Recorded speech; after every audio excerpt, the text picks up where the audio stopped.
Yes, this morning. Yeah. Go ahead. Oh, do you want me to introduce Yes, myself? you got I was to, man. wondering if you was going to do it. I or if want it was to. up I to wanted me. to, but you got to do it yourself. All right, yeah. Well, Sometimes I don't like taking people's shine like that. Sure.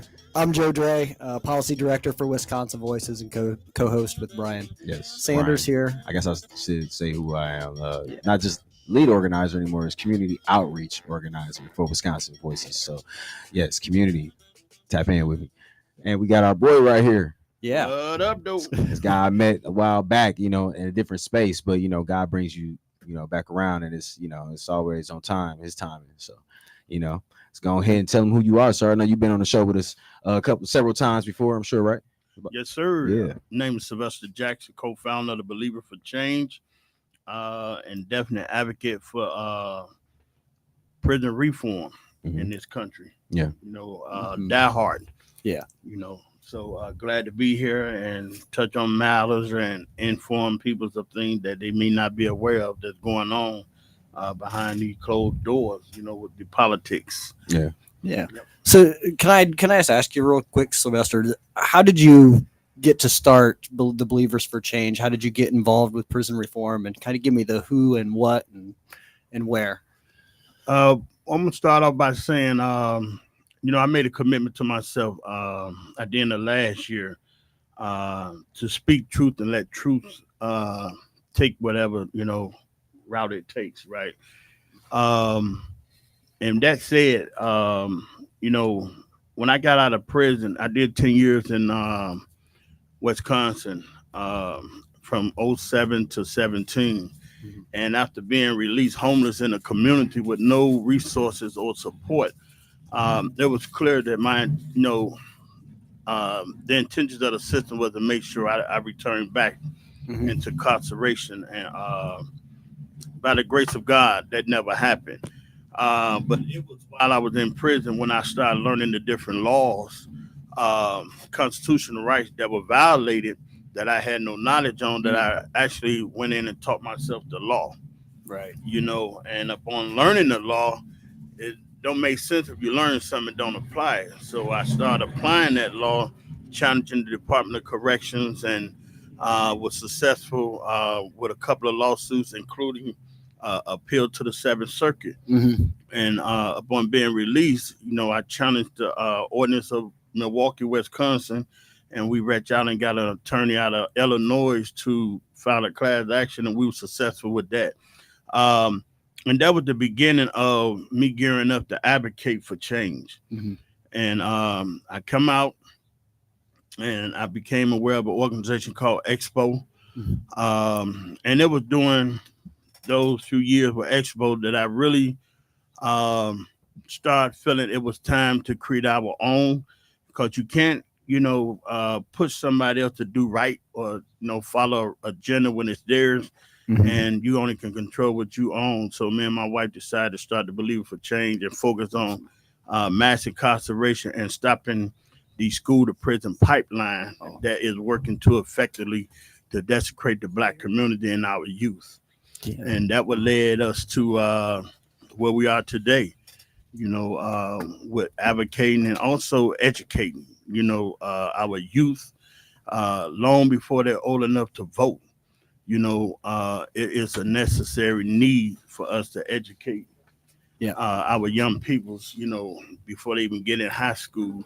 And that way, I feel when we do that, we eliminate all the scrambling every 2 years to try to get people to vote, because their mind is understanding why they're voting. Mm-hmm.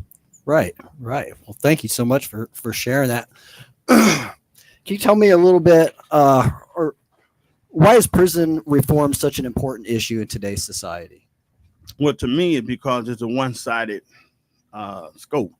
When you look at all the biased laws, Mm-hmm. that is primarily desecrating a minority group of peoples in a country who are a very low percentage of the population outside the prison system, but a high percentage inside the prison system. Mm-hmm. It is a clear sign that that's being strategically done. And it's been done by laws and legislation. And the only way to dismantle those laws is to challenge them and, fight for that change. When you look at mass incarceration, you can't help but see the structure that holds it. You know, the number of prisons in Wisconsin, for example, lead the nation per 100 capital. You know, it has the most prisons. You know, it has the largest black population Mhm. per 100,000 capital. So those are the things that clearly state something wrong. And if we're not willing to stand up and fight to change something, then no sense in complaining about it. Awesome. Awesome. Thank you. All right. We're also joined by you Shannon go. Ross today from the community. Shannon, you want to tell us a little bit about yourself and how you got involved with your organization? Yeah, so thank you for having me. I got into the work kind of similar to Sylvester. I was incarcerated, Yeah. kind of just lit the fire there. And before I went in, I kind of felt myself on a trajectory of getting more involved in like community work already. And then the prison system just kind of made me solidify around that as my focus area of where I would be taking my life's work. And I did 17 years in Wisconsin, and I've been home for about 4.5 years now.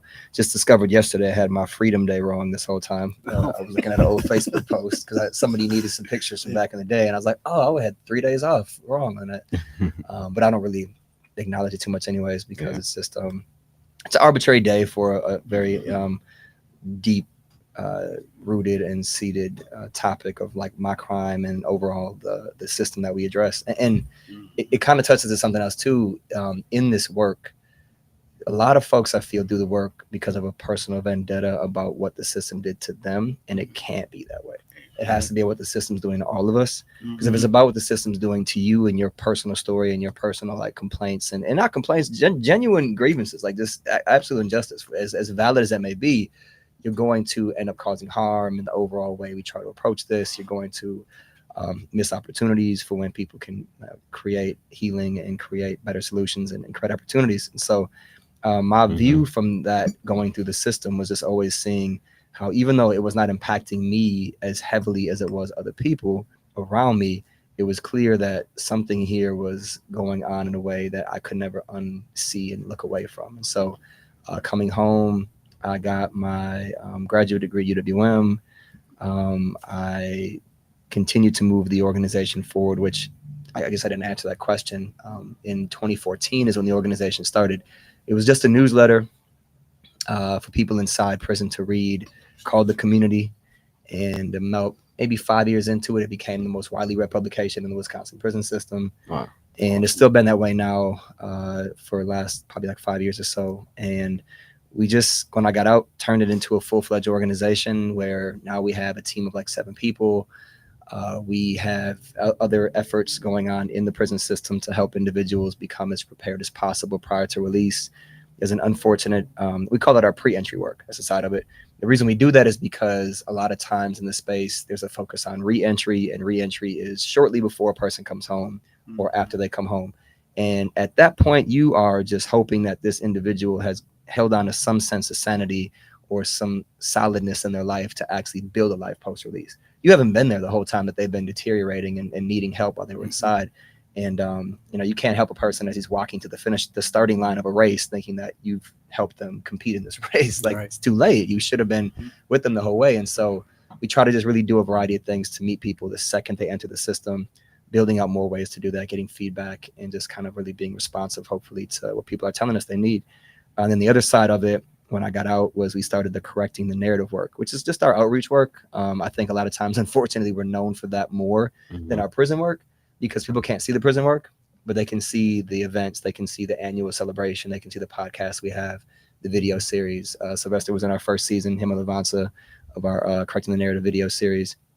So yeah, it's just kind of those two elements of trying to pair greater preparation with greater opportunities for stronger communities. And I think I went beyond what you asked me and said some more stuff. So that's all right. That's kind of what we're trying to do, is just have that open conversation and dialogue. I had some questions just thinking about what he was saying. Like, do you feel like the state, for both of y'all, do y'all feel like the state has, like, with these new, rehabilitation programs, and that I've been seeing more of like this 2-year? Is it like a 2-year thing out there? Been trying to get prisoners set up for release? Is that timing? Should it be like a 5-year? With that, or is that 2 years within? I know they talk about these programs, and if there's somebody is getting ready to be released. I know they were saying that, they were going to throw them through some state programs, some trainings that they had. And I've been seeing a lot of that, the mobile centers that they've been implementing. Even when I was working for the state, they did have the mobile center, not only for, people that are just already in the community that, can pull up on Villard anywhere, but they have one to pull up at the prisons. Is that 2-year mark a good, because I know some programs can be completed, or do you think that the state should be working with them within like a 5-year upon release within their 5 years to kind of get them acclimated back into society? Well, my opinion is some movement beats no movement. Yeah. Because I remember when I first went in, none of that existed. Mm-hmm. But not to say that it shouldn't be more, because the more time a person has to prepare to come out, the more successful he will likely stay out, Mm-hmm. he or she. Mm-hmm. And that window, that 2-year window you're speaking on, is an opportunity, to help a person become better. Because out of the 10 years I did, I didn't even get a program. You know what I'm saying? Yeah. There was no program of any kind to help me be successful out here. But it's always hopeful to gain more and more ground as this fight continues, because it's a continuing fight, to change a system that has been that way for years, punitive, Mm-hmm. So with me, it's a beginning, but by no means, we should be satisfied with that. Yeah. No, I would concur. I think there's this algorithmic black and white focus on reentry, where like if we do these specific things at this time, that is going to be the best way to do this.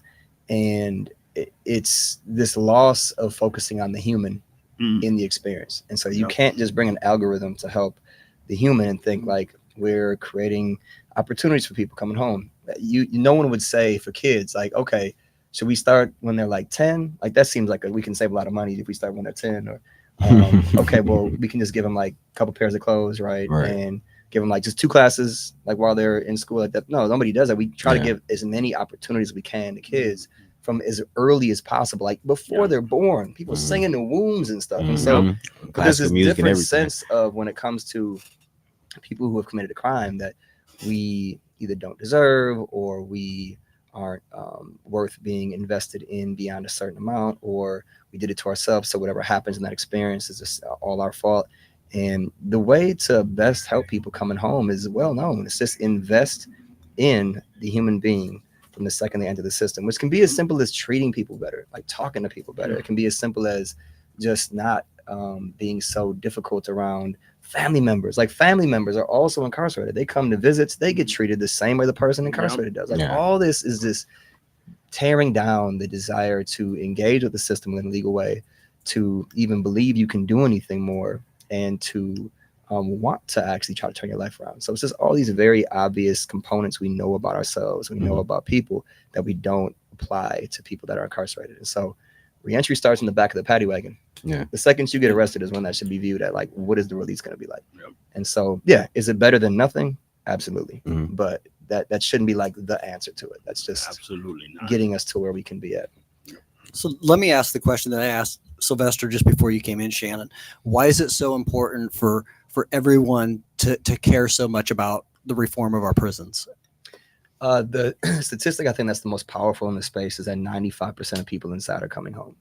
So there's this belief that somebody gets arrested, they get convicted, bam, justice was served. I can go back and water my grass and watch Mad Men, right? Like, no, that's not the case. They're coming home. 95% are coming home. So who do you want us to be? Who do you want folks to be when they return?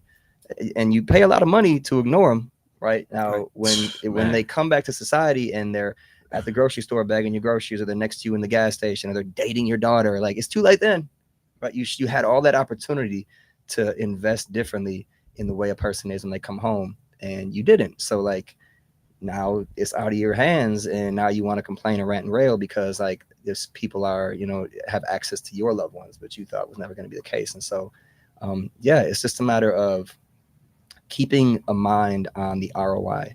95% coming home, and we pay a significant amount of money as a society for this failed system and solution over and over and over again. It's like if you're walking on a dark alley, you hear a noise and you just throw your wallet at it and Mm-hmm. run.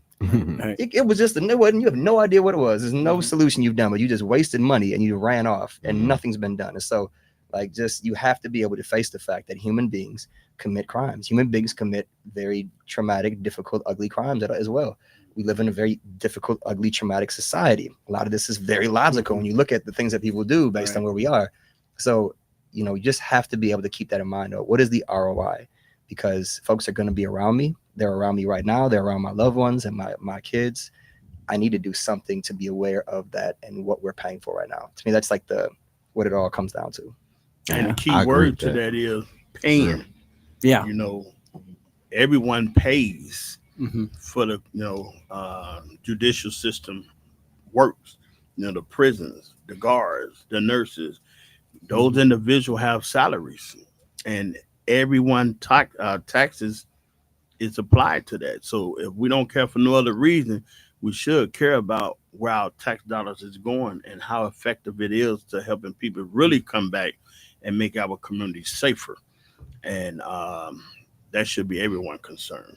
One more thing I'll add to that as well. There's this hidden cost, right? There's like, yeah, there's the budget cost of how much the salaries are and the overhead and the facilities and the pension and all that, blah, blah, blah. You break it down by how many people incarcerated. You get like $40,000 per person Mhm. to incarcerate an adult, over 400,000 for a youth. It's getting close to like 800, I think, with the new budget. Yep. And in that is the hidden cost to society of pain, trauma, PTSD, therapy, the deterioration of how that goes into the family and cycles. And it's just like all of that is happening because we're not taking time to say, how do we address this instead of responding to it and walking away from it? It's actually going and trying to find the cause instead of treating the symptoms is Mhm. what it sounds Mhm. like. Facts. Awesome. So what do you guys see as the most significant problems in the current prison system? What are some of the biggest problems that stand out? If you could go in maybe day one and say, I'm going to change this about the prison system, what would those be? That it's hard to choose one. This issue is an elephant. Like I Mhm. tell people, I mean, I consistently have folks who ask what one other organization does. They think everybody does the same thing. Like if they know like that you have anything to do with criminal legal system reform, they'll come and say like so and so needs a job, or I got this person inside that needs some legal support. Like everyone doesn't do those things because it's so massive. People have to focus on their specific area of the larger issue. And so you'll get a different answer from everyone depending on what they do, and rightfully so. I think everybody should believe their thing is the most important thing, so they go hard on that specific thing, right? If I'm doing something like, yes, it's the sixth most important, I'm going to give the sixth most important energy, right? And so like I want you to think that your thing is the most important, so that's not a bad thing. If I were to just kind of just think of the first thing that comes to my head is a little bit of thought about it, it would be around and this taps into like the work that I do, of course, is like the narrative in the media.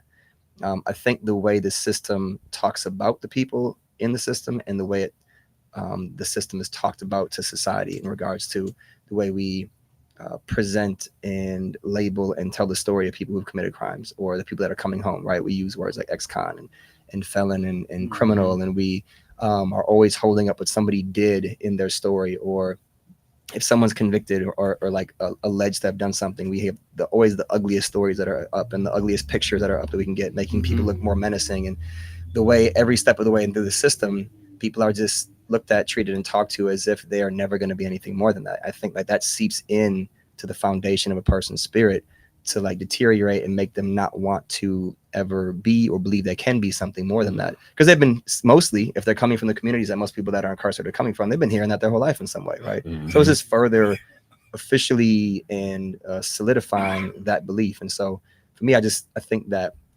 aspect of the way we talk about the issue, which then gives society more cover to say, they did that, whatever happens, we don't care, which then opens up all the things like lack of housing, lack of job opportunities, restrictions on people based on criminal conviction. All of that comes from that narrative to me. And so like I would say the media and the way we talk about the topic would be the thing that I would change if I had the opportunity. First and foremost. Sylvester? I agree that everyone has their own, particular thing that they would see on the forefront of that question. Mine would be treatment.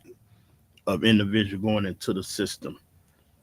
It's the penal, the penalty, the punishment aspect of incarceration that actually feed the recidivism and the continue um, harm to our community. Because when you incarcerate a person, and it's called in what they call the correctional system.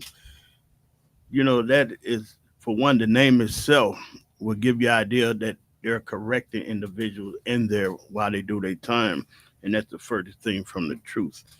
The treatment is inhumane. To sit there and take a position that you have over another human being and use it to literally treat them less than an animal, a human being, and then expect them to come back into a community and behave appropriately is just foolish thinking. And one of the things I did notice over the last few years when Kevin Carr, for example, came in as secretary and he began to change the language, it made a difference. When he started, using that people's in our care and stop, using those demeaning, titles, inmate, prisoner, and stuff Yeah. like that. It made a difference to individual who was behind them walls, because when you treat a person like an animal, they're gonna kind of respond like animals. Right. And so I think when we start addressing the treatment of individual and really care enough to go in there and help people be the best they be. Now, don't get me wrong, you know, everyone goes behind them walls can't be rehabilitated. That's a fact. Some people I met don't want to be Don't say rehabilitated. that out loud too much. Yeah, I but agree with you, but yeah, it's not very popular in our space to yeah. say that. But at the end of the day, it's the truth. And as long as we as society, shun away from the truth, we're never gonna find peaceful solution to our belliness in our community. It's all about that. And I met individuals that you know, told me out their own mouth that they have no intentions on changing. So they should be out here, Right. because there is harm, when a person mindset, it's possible harm. But if we work with those who want to change to be better while they're behind the walls, me as an individual, I've seen a lot of malicious behavior by staff behind the walls, that physically hurt people and cause people to lose their life prematurely because of paid medical staff was not doing their job. And as long as we have that and don't address that, then that's going to be a continued problem with people's being harmed behind the walls. You're not sitting there to be punished. You sit there as punishment for your crime. But until the DOC address that and start addressing the harm that their staff is causing individual, which flood back into our community because people come out angry, and those things can't be ignored. So I think treatment should be at the top of that list on addressing, when people go into the system. Awesome. Thank you so much. Hey, you want to do it? I'll do it. All right. Well, You gonna looks do it? like I'm not gonna do it? look, I'll go ahead and do it. smooth transition. I Yeah, that's know. for you, Joe. Go We're still ahead. getting back on the horse, right? Yeah, it's All all right. good. We're gonna take a quick break. We'll be right back with our guest. This is Be a Voice with Wisconsin Voices on 860 AM, 106.5 FM.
Brian Sanders back. We are back with Joe Dre and the crew. We got Shannon Ross here and Sylvester Jackson here talking about prison reform and getting, to know what they views are on it. You back to you, Joe. What you got? You got the questions for us?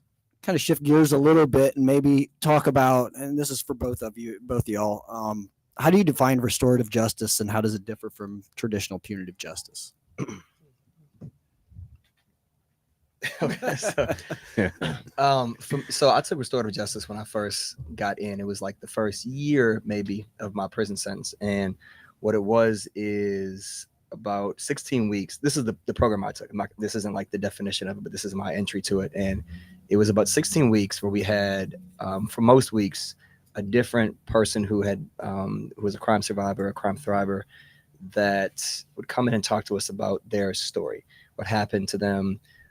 One guy was his house was burglarized. Another woman, I think her son was killed. Another guy, was in a car accident, drunk driving, and his daughter died, I believe. So it was just a variety of different experiences from folks that were victims of crime. And it was eye-opening for me because in having gone inside for something that I thought just impacted me and the person that, was on the other side of it, I didn't even put a whole lot of thought into the ripple effects of like how that was going out into people who had nothing to do with it. I mean, there was a very youthful ugliness of like not caring to even think about it. Like it was such a beef between me and the other individual that that just took all the gravity out of the room for me to even consider somebody else's being impacted by that.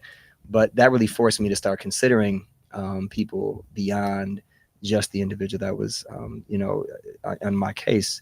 And that turned into me really just having this whole restorative justice focus throughout my incarceration. So it was really good that I took that early on to start having that perspective of all the different ways and people that are impacted by something that you think is just between you and one other person or two other people. And so restorative justice in that lens, for me, I can't give like the official definition because I'm sure that has like something that would maybe be more well thought out by different conferences and stakeholders for a while. But I've been in the space for a while, and it's really just a matter of restoring, as is the main term, people as much as possible back to where they were prior to the criminal collision, is what I kind of call it a lot of times.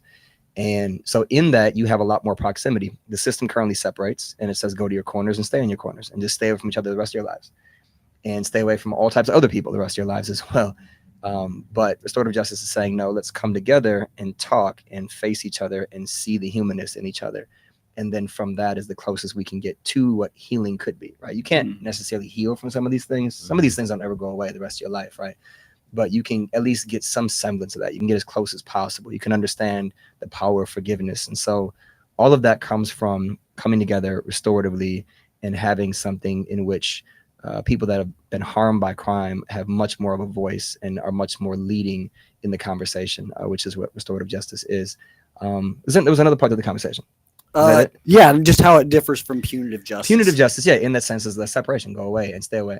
Punitive justice also cares nothing for outcomes. It cares for the semblance of justice being served, and that's it. It's all about perception. It's all about feeding the beast of anger and emotion that a lot of scary things, when they're done and they're on the news, society wants to feel like that person was put away or that thing was addressed. Mark it off, check the list, and then move on to something different. But again, 95% are coming home. Right? I think of many of these things in life, like Marvel movies. Every one of the evil villains in a Marvel movie had some story that started when nobody wanted to consider what was going on beyond just this one thing. And 5 years, 10 years later, now you got somebody coming back who's trying to take over the world, right? So it's like, let's be looking at these things from a restorative, holistic lens, and we can understand better how to prevent that next iteration in 5-10 years, because 95% are coming home. With myself, I never experienced being a part of a restorative justice circle or anything like that. But I take my take from the Rwanda situation, years ago with the mass killings over there and how they use restorative circles to begin to heal their villages. I experienced it while I was in incarceration. It was called through a forgiveness class. And that was the closest I was to, restorative thing. Other than when I come out, I sought to be restored within because I knew the system never cares. Like Brother Shannon said, the system don't care about the outcome of individual that they send to the system. So you have to care for yourself, And so when I realized what I had became out here prior to going to prison, and when I got to prison, I realized the mental and all those things that played a part of my behavior. I sought out, ways to make myself become a better person. I wanted that change. And one of the things I didn't establish a PhD or nothing like that, but I got in tune with the God. Mhm. Once I got in tune with God, um, He started restoring things in me that was harmful. He started helping me restore those things that made me a better person to see, the good even in the worst situation. Mhm. And so it was through that forgiveness class that I opened that window to look at who I was and how did I get on the road to where I am. And when I started opening up them doors and started dealing with that ugliness Mhm. and face it head on, it allowed me to come out and better myself to help other people to find it. And I do believe that there is um it's a healing when you start using restorative circles, restorative justice pattern. There is a healing that does take place. You don't necessarily forget, and you don't necessarily look down on the crimes or whatever that took Mhm. place, but for the sake of moving forward and healing from it, you address that and embrace the healing portions of it, and that makes us whole. On the punitive side of things, it's just tied into politics. All they right now, every election they use crime as a way of being elected. And there it serves no purpose for those who actually go into the system. You go in, you do a crime, they say do the time. That in itself is okay, but when you start adding all the layers to keep raising sentences and stuff like Mhm. that, using crime as a way of saying, hey, they can't be corrected. I mean, think about it. We're in a country and a state right now that says it's okay to lock up 10-year-old kids as Mhm. adults. Now, if we don't see 10-year-old kids being corrected, you know what I'm saying? At 10 Yeah. years old, what does it say about adults like us? You Right. know what I'm saying? If we can't change the narrative of kids, children's, and we're spending 400 some $1,000 a year for 17 and under just to keep them locked up. And in June, I believe it changed over to 800 some thousand. What does that say about us as human beings? You know what I'm saying? So when we have a system that's do not see the possibility of corrections and change to restore a person, because I don't know anyone, including my victim, when they convicted me, they didn't do nothing for my victim. Mhm. You know what I'm saying? Yeah. They didn't do a thing to help her become a better person, to heal from the hurt and pain that I pushed on her, nor do they have any intention. So, on that note, restorative is good um, if we apply it right. The one thing I did hear from you and Shannon is the forgiveness part. I think that's important. Like you said, also taking that time to, of course, not only, I guess it's mainly just forgiving yourself. I know a lot of guilt, and I know a lot of people, I always talk to, people I know personally who, done certain things or been in certain situations. And, it's always that, trying to either forgive themselves, for the mindset they had, or of course, or just the whole situation overall. So I think that forgiveness, what I heard from both of y'all, was very important. I mean, I think over time, you part of that rehabilitation, I guess, would be to be a productive person in society. You have to be able to, you know, I guess I don't want to say swallow that pill, but kind of get to a point where you are, you know. Mature enough to be like, man, I gotta do this for myself just as much as it's for the victims, because the victims are important as well. But I gotta to be the person I want to be in the community. Was like I see from y'all, I know that was probably something y'all both had to work on for both of yourselves, just to, get over that hump to do as much as you do in the community, because y'all both are pretty active, you know. There's two things that kind of come to mind. One is there's a story. There's a really well-known organization that does restorative justice work across the country called, well, not across the country, they're in New York. They're called Common Justice. Danielle Surratt is looked at as like I'm not going to say a godmother in the space. She didn't like create it necessarily, but their organization has set it up so that basically they're able to have the DA's office refer people, even for violent crimes. I think even homicide is one of them, to crime and justice to have a restorative justice solution program that's the result instead of prison time. But the victim has to be the one to say yes on it, right? Okay. But both parties have to say yes ultimately. Like you can't. I mean, Yeah. if the person that committed the crime doesn't say yes, then of course that's also going to not go too well. Mhm. But so in that, a lot of folks won't do it because they know how much more work and how much more taxing emotionally and mentally it is to engage in restorative practices, and they just rather go to prison. So like that tells you one thing, like it's an easier way out for some folks to just take the time instead of not go in and deal with in a restorative process and face the people you've harmed. Facts. On the other side, there's one of the stories that she tells is how there was a woman who I think they use this as an example of like what they do for people who don't understand like why someone would go through restorative justice practices on the victim side. And so it's a woman who was basically saying, I think her exact words, something to the degree of, I hate the bastard, but he's going to come home. So let's do this. It's like, he's going to come home. Let's do this restorative process because I'm going to get more out of that than just hating him and never having any conversation and never having any like a preparation for him and healing all around. And so like that's it. Like it's not necessarily a matter of just like warmth and love and all that. Like, yeah, that ideally is there, but it's also very much a problem solving mechanism to better handle something that is happening. It's ugly. And the alternative is not doing us any favors whatsoever. Yeah.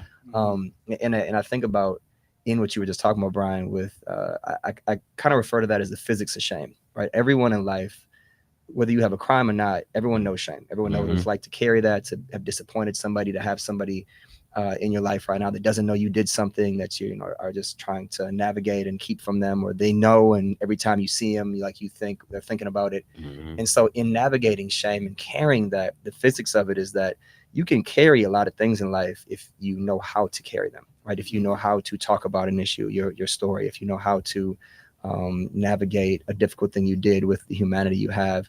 And so in that is kind of what restorative justice is also talking to. It's like helping you understand that forgiveness is one, it's not about the other person, right? You're not forgiving somebody because of something that you think they deserve forgiveness for. I have never in my case ever asked anybody for forgiveness. I don't think that makes sense to ask anybody for that.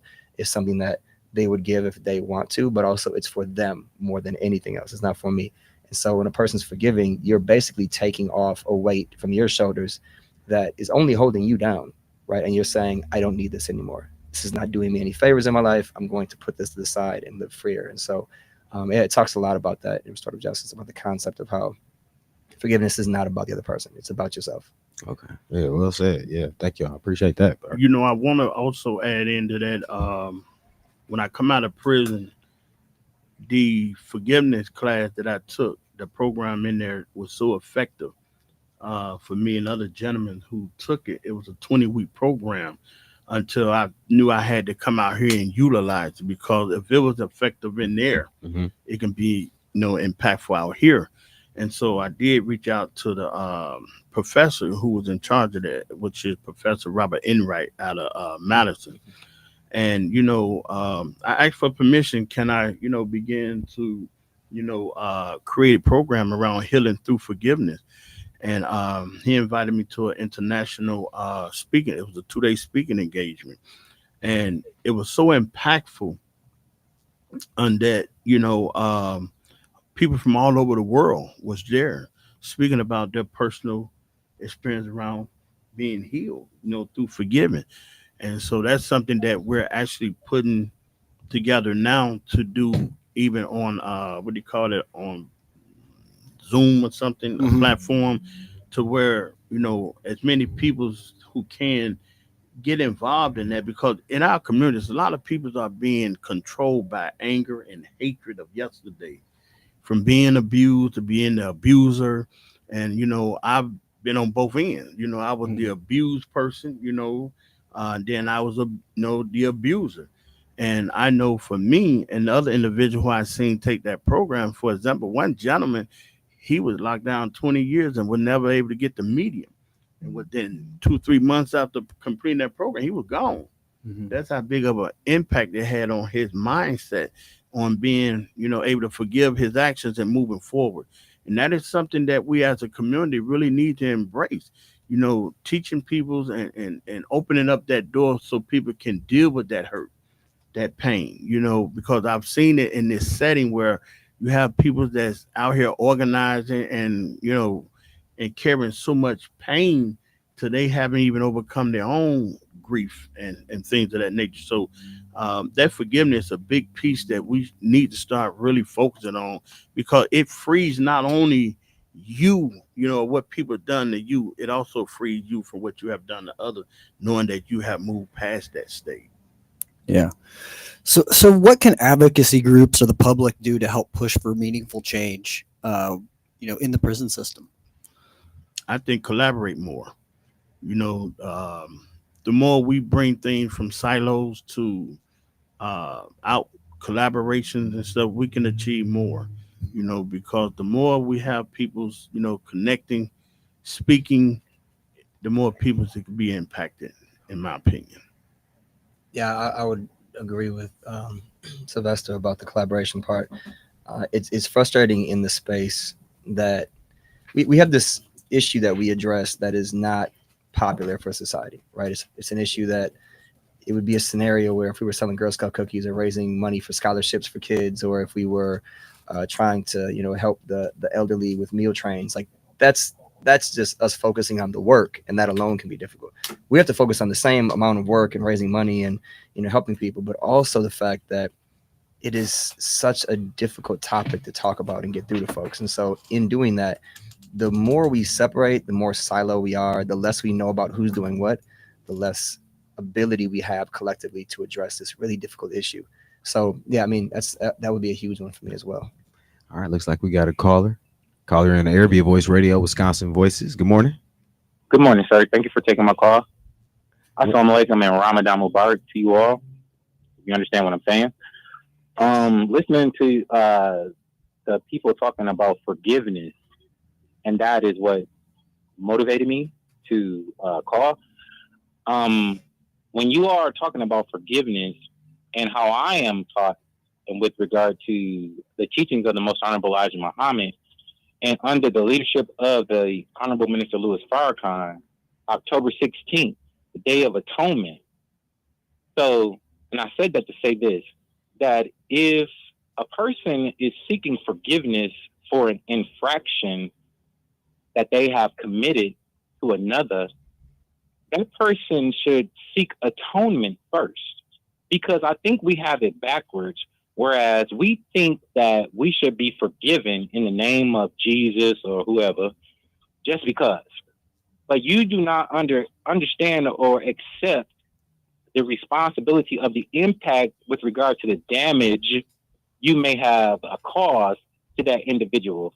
So I don't think personally that forgiveness is something like it should be automatic.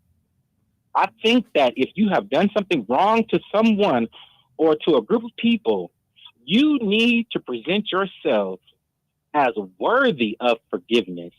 You need to show humility. You need to show that you are worthy of forgiveness with regard to atonement. And if you have not repented, which would lead to atonement, then you should not expect any forgiveness. The Honorable Minister Louis Farrakhan said that we forgive from a position of weakness as Black people. Now, when you're talking about forgiveness, that means, from what I've heard, and correct me if I'm wrong, that any evil that has been exacted upon you, you should find it in your heart or heart of hearts and soul of souls to forgive this person or these people when they have not done anything to earn your forgiveness. What say you to that? Go ahead.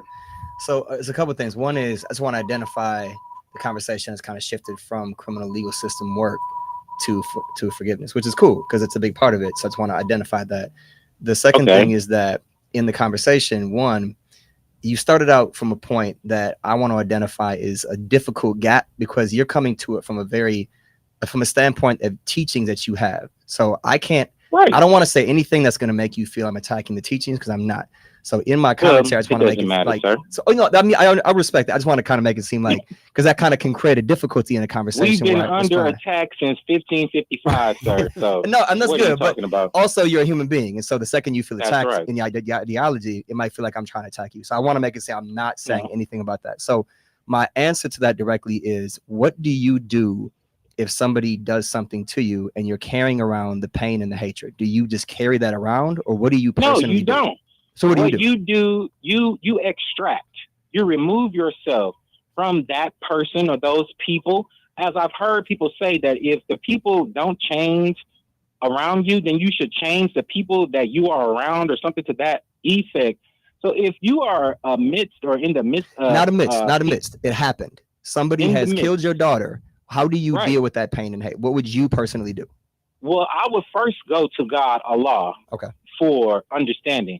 But don't expect me to come into a room and say to you, I forgive you. Never said that. So that's why I'm trying to keep it on point. What would you only do to yourself? That's a general statement. Right. And speaking primarily for myself, there is no damn way that if you have murdered or done something that is irrevocable with regard to myself or my community or my livelihood, I don't know how in the world you can expect me to look at you with the gaze of forgiveness when you have not even committed an act to earn the forgiveness. I don't understand that. I get that. So let's take it away from the word forgiveness, because I think the word might be please do. So what I'm trying to find out, you said you would go to God. What would you then do? What would be your way of navigating that difficult pain you have in that moment? You seek assistance through prayer and understanding. Okay. And you have other people who provide guidance that will probably or could aid to soothing the pain or the ache of the pain. Gotcha. But there's no way. I mean, there's no way. I know you're stuck on the word. You're stuck on the word forgiveness, sir. This isn't about the word, right? The way you're defining it is the same thing that I would define as letting go of something to God. Yes, you can let it go. Means let you go. But that's a semantical conversation. That's you defining it in a way. Like, I don't think of forgiveness that way. I don't think of going to somebody and say, I forgave you.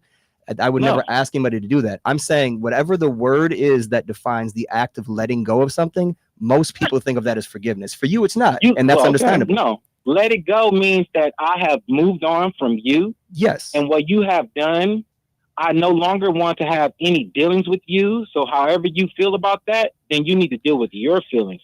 Because me moving on away from you will decrease the probability that you could commit the same act over and over again. A lot of times our people allow people who have done such grievous things to them back into their lives.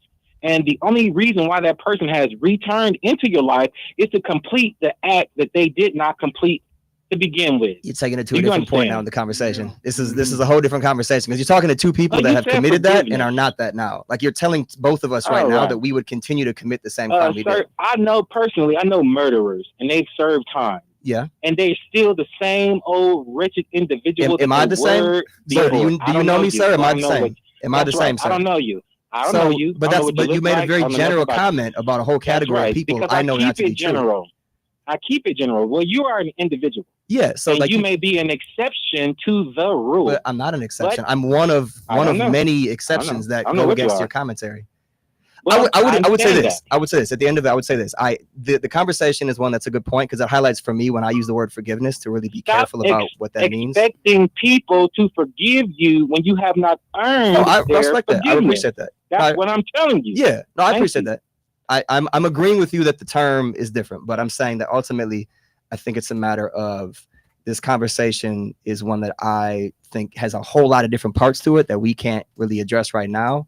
And some of the statements that you made are a little general, but they go against directly what me and Sylvester have experienced every day amongst our colleagues, the people we were inside with, and the people we fight for. And so it's just different stances, I think, in the issue that are kind of deep. It's a lot to go into. It also is a key point of the whole thing, goes back to what the caller was saying, that's his personal Right. opinion. Yeah. You know, and that's how he personally feel. And that does not speak for a nation or other individual. You know, I myself look in the mirror and know the change that God have allowed me to experience. And you know, when you start looking for other individuals to validate your change and not look towards God, you know, then you're gonna have this kind of conversation Right. that really, you know, is not even something to argue about because it all goes back to the individual. You know, when I look at the people that harm me, you know, when I was raped as a kid from 7 years old to 13, you know, that person may never be able to come and apologize. You know, far as I know, that person dead. You know, the person that beat me, you know, who knows where that person is. So if I'm waiting on them to come and say I'm sorry to start a healing process that has helped me overcoming, then you know, to me that don't make sense. You know, because it's not for them that I forgave. It's for my own good, my own betterment to, you know, become stronger. Now I understand exactly where he was coming from in a lot of ways because overall, you know, he threw in a little everything, you know, nation and Yeah. you know, but at the end of the day, it's each individual right to take the road that they feel is best for them, you know, and we're not here to say what everybody else should do. We're only expressing what we went through and what have worked for us and our opinion, just like that's his opinion. These views are our own opinion from our personal experience. You know, right. so God bless the brother, and you know, thanks for calling. Right, Chris, thank you for calling in. Yeah, appreciate that. So, you know, we getting towards the end. You know, as far as, you know, just to keep it in contact, and you know, for our people that want to, you know, reach out or support. And I just want to back it up real quick. I did have a great time up in Thursday, just, you know, seeing another organization that's out here doing their thing, and Shannon was in the building as well. We had Dream.org. They had their event, and I know you're a big supporter. Before we you know, go into the wrap up, just real quick, you know, how has that been for you, and just your interaction and supporting them, and just, you know, aligning your organization with theirs? Oh, Dream? Yeah. Yeah. Two of our local allies in this work, Brittany Lee and Sean, work for Dream, and Gabby does as well now. And so, yeah, I mean, we have a pretty good presence in Dream, a national organization, and they, you know, have been supportive in a variety of things and collaborative in terms of bills. So, yeah, it's been a great connection with having a national group to come in and be able to provide resources and some of that national insight as we do this work. Another one of my guys that I used to work with, I see y'all do some work with as well. And it's right there on the tip of my tongue. I took a picture a few weeks ago at the Capitol. It was you, Sean, and oh, my boy, he's working workforce services with me. He used to facilitate with me. I feel so bad. Spanish. It feels so bad. Oh, Ruben Guyona, my boy Ruben. Yeah. Shout out to Ruben Guyona as well. That's somebody Ruben. that does his thing as well. I met Ruben in the work that I met you in, Sly, and he was facilitating with me. And at the time, I never knew that Ruben was in. I mean, that's a great example, another great example of hundreds that I have of rehabilitated folks that come out, started in the lane I was doing, went to the training, started doing his nonprofit thing, and then just took off from there. And every time I see him, I've been seeing him in different capacities over the last 10 years. It's been a blessing to see that. So which way can everybody get in contact with y'all, or just, you know, support you in any form or fashion, donate, whatever you guys may need? What is the way to get in contact with you too? Well, personally, you know, when you reach out for us,